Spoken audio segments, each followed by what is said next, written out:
पिछले अध्याय में हमने नरसिंह अवतार की अद्भुत कथा सुनी, जो अब से पहले ना तो आप जानते थे और ना ही मैं। उनका जन्म का स्थान मूल स्थान या आज का मुल्तान है। इस अध्याय में हम श्रीमद् भगवद गीता के पहले अध्याय का महात्म्य जानेंगे। नमस्कार, मैं आभा शर्मा जावास। यदि आपको मेरा ये प्रयत्न सराहनीय लगा हो तो मुझे सब्सक्राइब करके प्रोत्साहित करें। श्री पार्वती ने कहा, भगवान, आप सब तत्वों के ज्ञाता हैं। आपकी कृपा से मुझे श्री विष्णु संबंधी नाना प्रकार के धर्म सुनने को मिले, जो समस्त लोक का उद्धार करने वाले हैं। देवेश, अब मैं गीता का महात्म्य सुनना चाहती हूँ, जिसका श्रवण करने से श्रीहरि में भक्ति बढ़ती जाती है।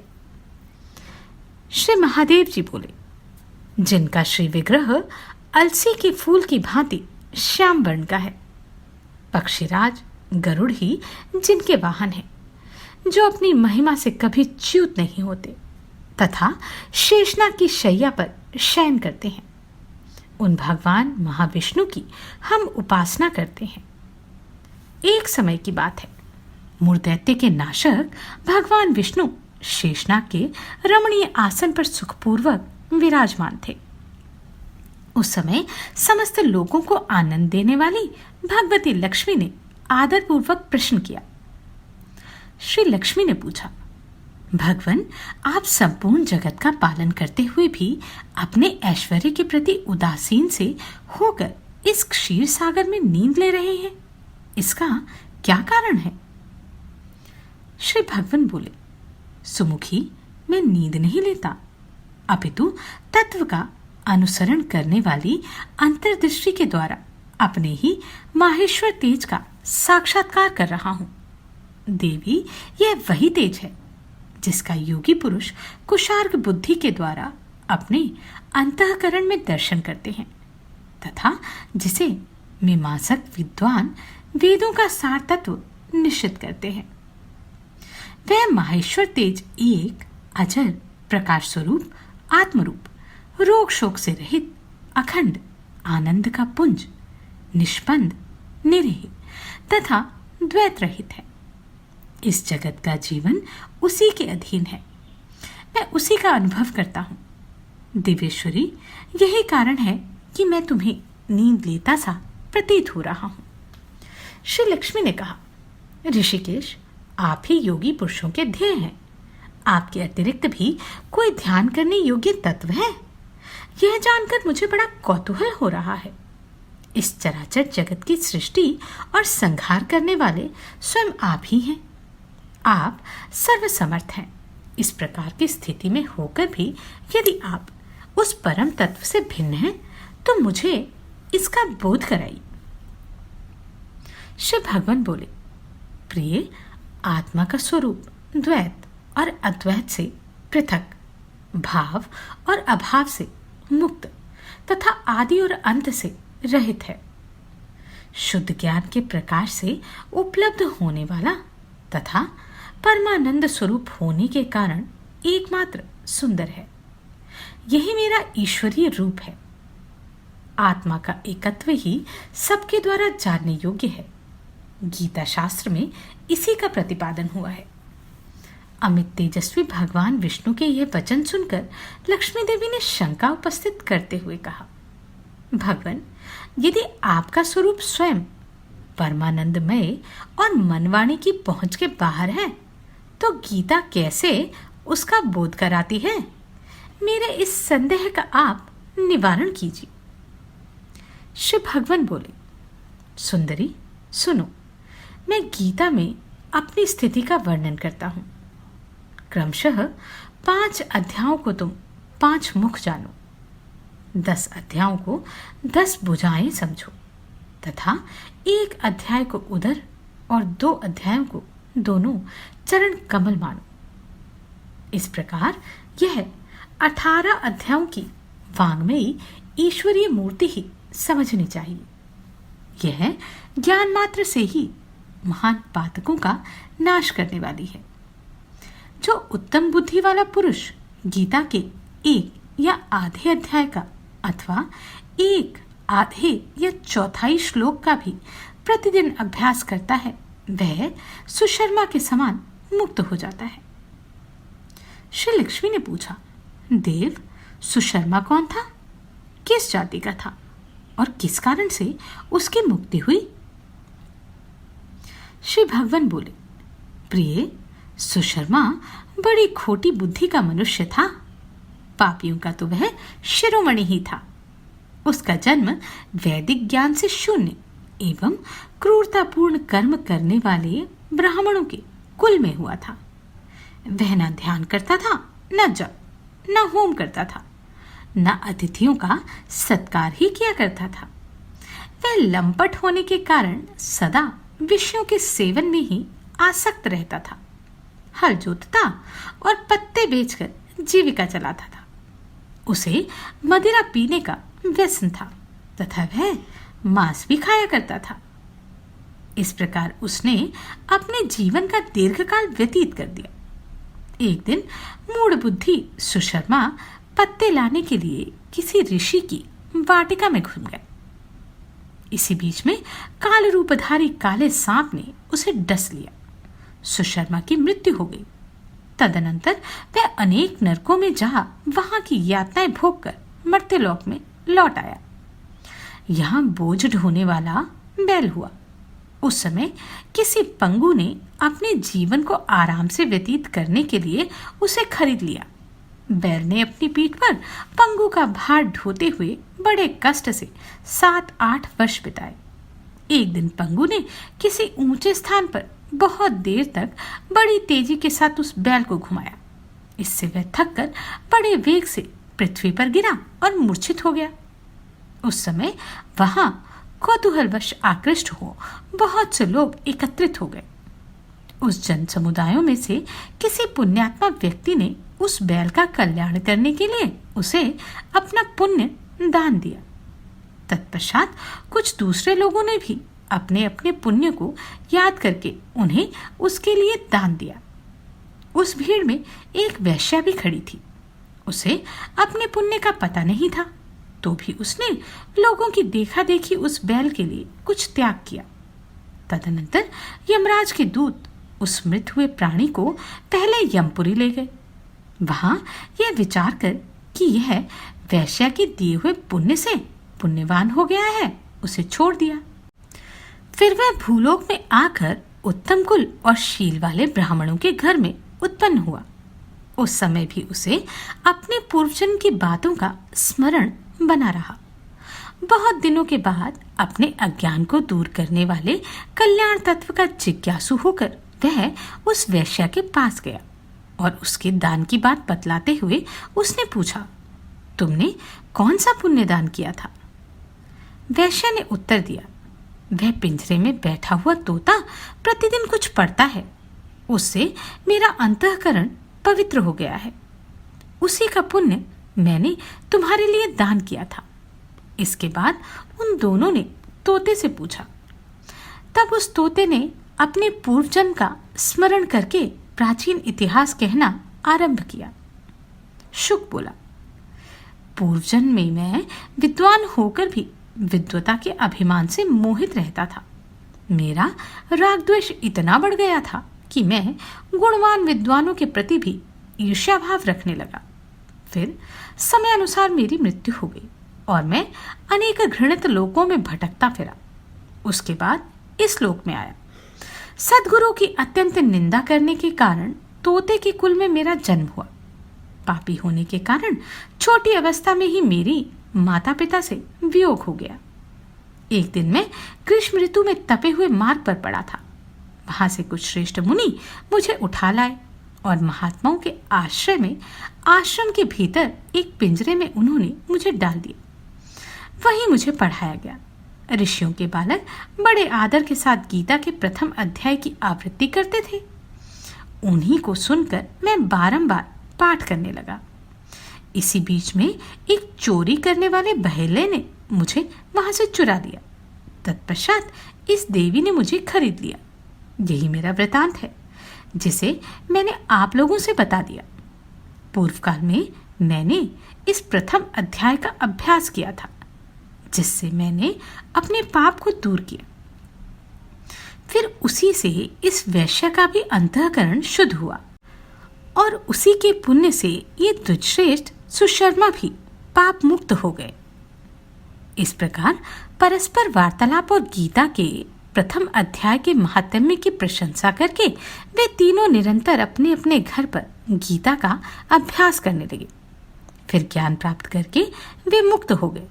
इसलिए जो गीता के प्रथम अध्याय को पढ़ता, सुनता तथा अभ्यास करता है, उसे इस भवसागर को पार करने में कोई कठिनाई नहीं होती। श्री भगवान कहते हैं, लक्ष्मी, प्रथम अध्याय के महात्म्य का उत्तम उपाख्यान मैंने तुम्हें सुनाया। अब अन्य अध्यायों के महात्म्य का श्रवण करो। दक्षिण दिशा में वेदवेता ब्राह्मणों के पुरंदर नामक नगर में श्रीमान देव शर्मा नामक एक विद्वान ब्राह्मण रहते थे। वे अतिथियों के पूजक, स्वाध्यायशील, वेद शास्त्रों के विशेषज्ञ, यज्ञों का अनुष्ठान करने वाले और तपस्वियों के सदा ही प्रिय थे। उन्होंने उत्तम द्रव्यों के साथ अग्नि में हवन करके दीर्घकाल तक देवताओं को तृप्त किया, किंतु उन धर्मात्मा ब्राह्मणों को कभी सदा रहने वाली शांति न मिली। वे परम कल्याण में तत्व का ज्ञान प्राप्त करने की इच्छा से प्रतिदिन प्रचुर सामग्रियों के द्वारा सत्य संकल्प वाले तपस्वियों की सेवा करने लगे। इस प्रकार शुभ आचरण करते हुए उन्हें बहुत समय बीत गया। तदनंतर एक दिन पृथ्वी पर उनके समक्ष एक त्यागी महात्मा प्रकट हुए। वे पूर्ण अनुभवी, आकांक्षा रहित, नासिका के अग्रभाग पर दृष्टि रखने वाले तथा शांतचित्त थे। निरंतर परमात्मा के चिंतन में संलग्न हो वे सदा आनंद विभोर रहते थे। देव शर्मा ने उन नित्य संतुष्ट तपस्वी को शुद्ध भाव से प्रणाम किया और पूछा, महात्मन, मुझे शांतिमय स्थिति कैसे प्राप्त होगी? तब उन आत्मज्ञानी संत ने देव शर्मा को सौपुर ग्राम के निवासी मित्रवान का, जो बकरियों का चरवाहा था, परिचय दिया और कहा, वही तुम्हें उपदेश देगा। यह सुनकर देव शर्मा ने महात्मा के चरणों की वंदना की और समृद्धिशाली सौपुर ग्राम में पहुंचकर उसके उत्तर भाग में एक विशाल वन देखा। उसी वन में नदी के किनारे एक शिला पर मित्रवान बैठा था। उसके नेत्र आनंद तिरेक से निश्चल हो रहे थे। वह अपलक दृष्टि से देख रहा था। वह स्थान आपस का स्वाभाविक वैर छोड़कर एकत्रित हुए परस्पर विरोधी जंतुओं से घिरा था। वहां उद्यान में मंद मंद वायु चल रही थी। मृगों के झुंड शांत भाव से बैठे थे और मित्रवान दया से भरी हुई आनंदमयी मनोहारिणी दृष्टि से पृथ्वी पर मानो अमृत छिड़क रहा था। इस रूप में उसे देखकर देव शर्मा का मन प्रसन्न हो गया। वे उत्सुक होकर बड़ी विनय के साथ मित्रवान के पास पहुंचे। मित्रवान ने भी अपने मस्तक को किंचित नवाकर देव शर्मा का सत्कार किया। तदनंतर विद्वान देव शर्मा अनन्य चित्त से मित्रवान के समीप गए और जब उसके ध्यान का समय समाप्त हो गया, उस समय उन्होंने अपने मन की बात पूछी। महाभाग, मैं आत्मा का ज्ञान प्राप्त करना चाहता हूँ। मेरे इस मनोरथ की पूर्ति के लिए मुझे किसी ऐसे उपाय का उपदेश कीजिए जिसके द्वारा सिद्धि प्राप्त हो चुकी हो। देव शर्मा की बात सुनकर मित्रवान ने एक क्षण तक कुछ विचार किया। उसके बाद इस प्रकार कहा, विद्वन, एक समय की बात है, मैं वन के भीतर बकरियों की रक्षा कर रहा था। इतने में ही एक भयंकर व्याघ्र पर मेरी दृष्टि पड़ी, जो मानो सबको ग्रस लेना चाहता था। मैं मृत्यु से डरता था, इसलिए व्याघ्र को आते देख बकरियों के झुंड को आगे करके वहां से भाग चला। किंतु एक बकरी तुरंत ही सारा भय छोड़कर नदी के किनारे उस व्याघ्र के पास बेरोक टोक चली गई। फिर तो व्याघ्र भी द्वेष छोड़कर चुपचाप खड़ा हो गया। उसे इस अवस्था में देखकर बकरी बोली, व्याघ्र, तुम्हें तो अभिष्ट भोजन प्राप्त हुआ है। मेरे शरीर से मांस निकालकर प्रेम पूर्वक खाओ ना। तुम इतनी देर से खड़े क्यों हो? तुम्हारे मन में मुझे खाने का विचार क्यों नहीं आता? व्याघ्र बोला। बकरी, इस स्थान पर आते ही मेरे मन से द्वेष का भाव निकल गया। भूख प्यास भी मिट गई, इसलिए पास आने पर भी अब मैं तुझे खाना नहीं चाहता। व्याघ्र के यूं कहने पर बकरी बोली, न जाने मैं कैसे निर्भय हो गई हूं। इसमें क्या कारण हो सकता है? यदि तुम जानते हो तो बताओ। यह सुनकर व्याघ्र ने कहा, मैं भी नहीं जानता। चलो सामने खड़े हुए इन महापुरुष से पूछें। ऐसा निश्चय करके वे दोनों वहां से चल दिए। उन दोनों के स्वभाव में यह विचित्र परिवर्तन देखकर मैं बहुत विस्मय में पड़ गया। इतने में ही उन्होंने मुझी से आकर प्रश्न किया। वहां वृक्ष की शाखा पर एक वानरराज था। उन दोनों के साथ मैंने भी वानरराज से पूछा। विप्रवर, मेरे पूछने पर वानरराज ने आदर पूर्वक कहा, अजापाल सुनो, इस विषय में मैं तुम्हें प्राचीन वृतांत सुनाता हूं। यह सामने वन के भीतर जो बहुत बड़ा मंदिर है उसकी ओर देखो। उसमें ब्रह्मा जी का स्थापित किया हुआ एक शिवलिंग है। पूर्व काल में यहाँ सुकर्मा नामक एक बुद्धिमान महात्मा रहते थे, जो तपस्या में संलग्न होकर इस मंदिर में उपासना करते थे। वे वन में से फूलों का संग्रह कर लाते और नदी के जल से पूजनीय भगवान शंकर को स्नान कराकर उन्हीं से उनकी पूजा किया करते थे। इस प्रकार आराधना का कार्य करते हुए सुकर्मा यहाँ निवास करते थे। बहुत समय के बाद उनके समीप किसी अतिथि का आगमन हुआ। सुकर्मा ने भोजन के लिए फल लाकर अतिथि को अर्पण किए और कहा, विद्वान, मैं केवल तत्वज्ञान की इच्छा से भगवान शंकर की आराधना करता हूँ। आज इस आराधना का फल परिपक्व होकर मुझे मिल गया, क्योंकि इस समय आप जैसे महापुरुष ने मुझे अनुग्रह किया।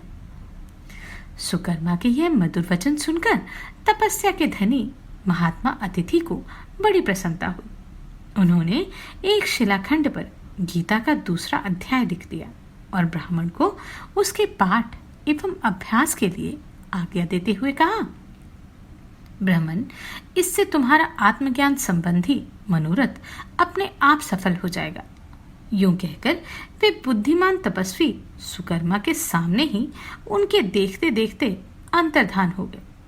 सुकर्मा विस्मित होकर उनके आदेश के अनुसार निरंतर गीता के द्वितीय अध्याय का पाठ करने लगे। तदनंतर दीर्घकाल के पश्चात अंतःकरण शुद्ध होकर उन्हें आत्मज्ञान की प्राप्ति हुई। फिर वे जहां जहां गए वहां वहां तपोवन शांत हो गए। उनमें शीत, उष्ण, राग, द्वेष आदि की बाधाएं दूर हो गई। इतना ही नहीं, उस स्थान में भूख प्यास का कष्ट भी जाता रहा तथा भय का सर्वथा अभाव हो गया। यह सब द्वितीय अध्याय का जप करने वाले सुकर्मा ब्राह्मण की तपस्या का ही प्रभाव समझो। मित्रवान कहता है, वानरराज के यूं कहने पर मैं प्रसन्नता पूर्वक बकरी और व्याघ्र के साथ इस मंदिर की ओर आया। वहां जाकर शिलाखंड पर लिखे हुए गीता के द्वितीय अध्याय को मैंने देखा और पढ़ा। उसी की आवृत्ति करने से मैंने तपस्या का पार पा लिया। अतः भद्र पुरुष, तुम भी सदा द्वितीय अध्याय की ही आवृत्ति किया करो। ऐसा करने पर मुक्ति तुमसे दूर नहीं रहेगी। श्री भगवान कहते हैं, प्रिय, मित्रवान के इस प्रकार आदेश देने पर देव शर्मा ने उसका पूजन किया और उसे प्रणाम करके पुरंदरपुर की राह ली। वहां किसी देवालय में पूर्वोक्त आत्मज्ञानी महात्मा को पाकर उन्होंने वह सारा वृतांत निवेदन किया और सबसे पहले उन्हीं से द्वितीय अध्याय को पढ़ा। उनसे उपदेश पाकर शुद्ध अंतःकरण वाले देव शर्मा प्रतिदिन बड़ी श्रद्धा के साथ द्वितीय अध्याय का पाठ करने लगे। तब से उन्होंने अनवद्य अर्थात प्रशंसा के योग्य परमपद को प्राप्त कर लिया। लक्ष्मी, यह द्वितीय अध्याय का उपाख्यान कहा गया है। अब तृतीय अध्याय का महात्म्य बतलाऊंगा।